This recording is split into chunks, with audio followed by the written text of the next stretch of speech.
quelle argumentation, parce que c'est une argumentation économique sur le coût de la première dame, etc. Et moi, je vais dire, oui, il faut une femme à l'Élysée.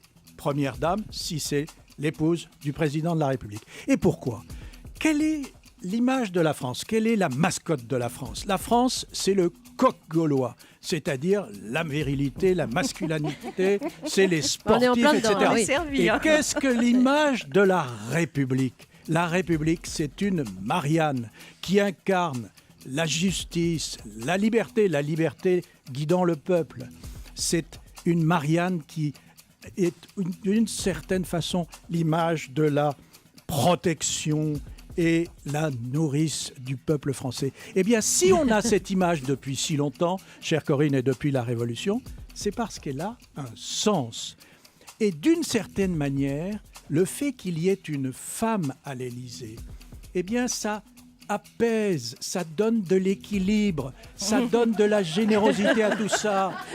Eh bien oui, mais c'est exactement essayez d'être ça. crédible, François. Ça donne de la gaieté. Quand le couple présidentiel est reçu dans le monde, dans les capitales étrangères, eh bien, Barack Obama et Michelle Obama, naturellement, ils sont là.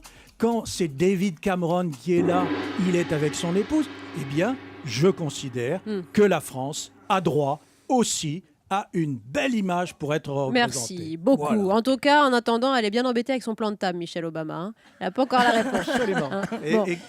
Mais ça, c'est pas ma faute. Non, moi. je ne vous reproche rien. J'essaie d'imaginer le mariage entre le coq gaulois et Marianne, puisque c'est un peu l'image du jour aussi. Corinne Tapiero. Écoutez, merci François, c'était délicieux, mais moi je ne suis pas d'accord avec vous du tout. Je pense que la grandeur de la France n'est pas incarnée par la femme du président de la République ou sa compagne. Elle est incarnée par son rayonnement économique, par sa position politique, par les choix d'innovation qu'elle fait. Et en tout cas, elle ne peut pas être incarnée par l'étalage des sourires ou des larmes du couple présidentiel.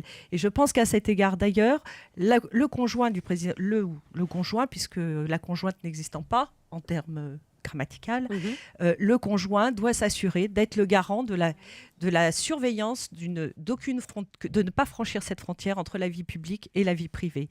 Je pense qu'elle doit être dans l'ombre, qu'elle doit assumer son rôle. Si elle est invitée à un dîner officiel, pourquoi pas ne pas y aller, mais en aucun cas elle n'a un rôle politique à jouer, en aucun cas... Et la plus discrète possible, c'est ce que vous sous-entendez. Moi je souhaiterais qu'elle soit discrète parce qu'au final, si on regarde bien ce qui se passe, je ne vais pas rentrer sur le fond de l'histoire qui commence à être un feuilleton dont les Français se désespèrent et certainement mais là on réellement de faire abstraction. D'autres choses à s'occuper. Il faudrait qu'elles aient un rôle d'une grande discrétion.